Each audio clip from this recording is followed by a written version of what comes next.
प्रभु जगन्नाथ नाराज हो गए हैं। दंड के डर की बजाय आस्था में लगा भय कहीं अधिक बड़ा हो जाता है। श्रद्धालु बार बार कोशिश करते और रस्से को खींचते, लेकिन रथ था कि आगे बढ़ता ही नहीं था।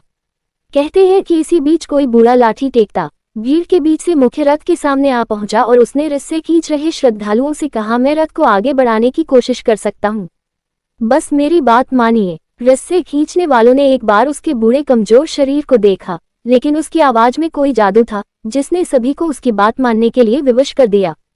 बूढ़े व्यक्ति ने कुछ कहा नहीं, बस उंगली से सामने की ओर इशारा कर दिया। उस दिशा में एक मजार थी। बूढ़े ने कान में कुछ फुसफुसाया तो भीड़ की आंखों में चमक दौड़ गई। एक बार जोर से जयघोष हुआ, जय जगन्नाथ, और इससे ठीक बाद आवाज आई, जय भक्त सालबेग। इतना कहते ही रथ के चक्के अनायास ही घूम गए और रथ यात्रा जय जगन्नाथ जय सालबेग के जय घोष के साथ बढ़ने लगी। ओडिशा के पुरी में गलियों गलियों में ये दंत कथा बहुत प्रचलित है और इसके होने का समय मुगल काल का बताया जाता है। जगन्नाथ रथ यात्रा से जुड़कर यह कहानी विदेशों तक घूम आई है।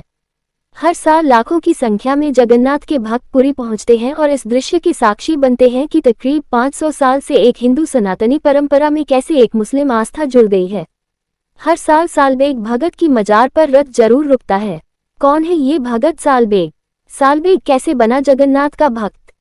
इस सवाल के जवाब में बताने वाले बताते हैं कि बात तब की है जब भारत में मुगलों का शासन था। इसी मुगल सेना में सालबेग नाम का एक वीर सिपाही था। मुस्लिम पिता और हिंदू मां का बेटा सालबेग जितना खुदा को मानता उतनी ही भगवान में आस्था रखता। एक बार किसी जंग में सालबेग के सिर में गहरी चोट लग गई।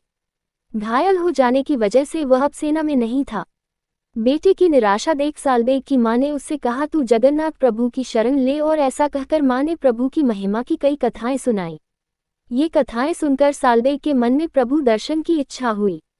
ऐसी इच्छा लिए सालबेग एक दिन पुरी स्थित जगन्नाथ धाम पहुंच गया। वहां वह मंदिर में प्रवेश करने लगा तो गैर धर्म का होने के कारण उसे अनुमति नहीं मिली। वह निराश हो गया तो मां ने कहा कि तू बाहर ही रहकर प्रभु का नाम ले। अगर तेरी भक्ति सच्ची होगी तो जगन्नाथ खुद तेरे द्वार पर आएंगे। वे जरूर आते हैं। सालबेग ने यह बात गांठ बांध ली।